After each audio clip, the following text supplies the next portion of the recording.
사실 어깨 충돌 증후군이라는 거는 많은 환자분들이 한 번쯤은 다 들어보셨을 것 같은데, 굉장히 많은 병원에서 이제 어깨가 아프다고 하면은 충돌 증후군이라고 얘기를 많이 합니다. 근데 엄밀히 말하면 이제 어깨 충돌 증후군은 내적 충돌 증후군과 외적 충돌 증후군으로 구분을 해야 되는데, 내적 충돌 증후군 같은 경우에는 보통 젊은 환자들에서 나타나는 충돌을 얘기하고, 보통 이렇게 공을 던지는 자세, 팔을 벌리고 뒤로 젖히는 자세에서 이 회전근개의 관절 안쪽 면이 관절 사이와 부딪히면서 생기는 충돌을 얘기합니다. 그런데 이제 이런 경우보다는 일반적으로 충돌 증후군을 말할 때는 외적 충돌 증후군을 말하는 경우가 더 많고, 실제로 외적 충돌 증후군이 퇴행성 변화로 인한 회전근개 파열과도 더 연관이 있습니다. 외적 충돌 증후군은 팔을 들어올리는 자세에서 주로 발생을 하게 되고, 견봉하 공간이라고 어깨의 지붕을 이루는 견봉과 회전근개가 부딪히면서 일어나게 되는데, 이 충돌로 인해 발생하는 모든 증상들을 통틀어서 충돌 증후군이라고 일컫게 됩니다. 이번 영상에서는 회전근개 파열과 더 흔하게 연관되는 외적 충돌 증후군을 중심으로 얘기를 드리겠습니다.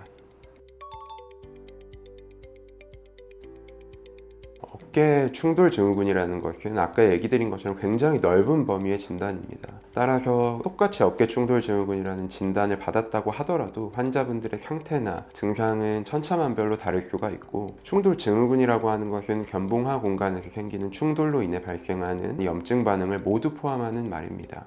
반면에 회전근개 파열이라고 하는 것은 어깨를 둘러싸고 있는 회전근개라고 하는 힘줄 구조에 물리적인 파열이 발생한 것입니다. 이는 충돌 증후군과 같은 반복적인 미세 자극이 원인이 될 수도 있고, 퇴행성 변화나 외상이 그 원인이 되기도 합니다.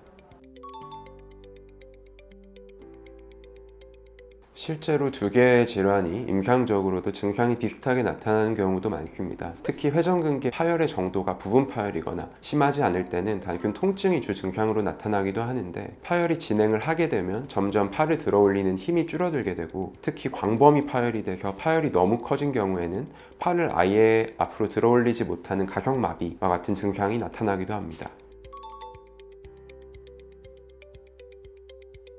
회전근개 파열이 동반되지 않는 충돌 증후군은 보존적 치료도 충분히 치료가 가능합니다. 보통 일반적으로 자세 교정과 운동 치료를 주로 병행하게 되고, 통증이 심한 경우에는 약물 치료 등을 병행하기도 합니다. 회전근개 파열이 동반이 되었다면 파열 정도에 따라서 치료는 달라지게 됩니다. 부분 파열 같은 경우에는 보존적 치료로 경과를 볼 수 있겠으나, 전층 파열이 됐거나 파열이 점점 커짐에 따라서 수술적인 치료가 필요하기도 합니다. 파열이 없는 충돌 증후군에서는 주사 치료가 굉장히 효과적일 수 있습니다. 다만 힘줄 상태가 안 좋거나 부분 파열이 조금 진행한 경우에는 주사 치료도 굉장히 신중해야 되는데, 성분이나 어떤 용량 그리고 투여 간격에 따라서 너무 반복적인 주사 투여가 오히려 회전근개 파열을 촉진하는 경우도 있기 때문입니다. 따라서 정확한 환자분의 상태를 먼저 파악하는 것이 중요하겠습니다. 회전근개 파열은 크게는 부분 파열과 전층 파열로 구분하고, 부분 파열은 말 그대로 힘줄이 다 끊어지지 않은 일부는 남아있는 파열을 얘기하고, 전층 파열은 힘줄의 전체 층이 전부 다 끊어진 것을 얘기합니다. 전층 파열 같은 경우에는 파열의 크기에 따라서 소파열, 중파열, 대파열, 그리고 광범위 파열로 나누게 되는데, 일반적으로는 회전근개 두께의 50% 이상을 포함하는 고등급의 부분 파열부터 그보다 큰 파열은 수술적인 치료의 대상이 됩니다. 적절한 시점에 회전근개 봉합술이라는 치료를 해야 되는 이유는, 최근 여러 논문들에 따라서 1.5cm 이상 파열이 진행한 경우에는 봉합을 하고 난 다음에도 재파열이 높다는 보고가 많고, 여러 논문에서는 3cm가 넘어가게 되면 유의미하게 재파열률이 높다는 보고가 되고 있습니다. 이렇기 때문에 회전근개 파열이라고 하더라도 다 똑같은 상황에서 똑같은 치료를 하는 것이 아니라, 내 파열이 어떤 크기에 있는지, 어떤 파열에 속하는지를 먼저 확인하는 것이 중요하고, 너무 큰 파열로 진행하기 전에 적절한 치료를 하는 것이 중요하겠습니다. 환자분들마다 증상이 조금 다를 수는 있지만, 어깨 부위에 통증이 있고 팔을 들어 올리는데 힘이 빠지는 느낌이 있다면 회전근개 파열을 의심하고 진료를 보는 것이 중요하고, 주로 회전근개 파열이 있는 환자분들은 어깨를 많이 사용할 때, 통증을 많이 느끼게 되지만 주무시는 중에 통증을 호소하는 경우도 굉장히 많습니다. 따라서 이런 증상이 있을 때 정형외과 병원을 방문해서 진료하시는 것을 권장해 드립니다.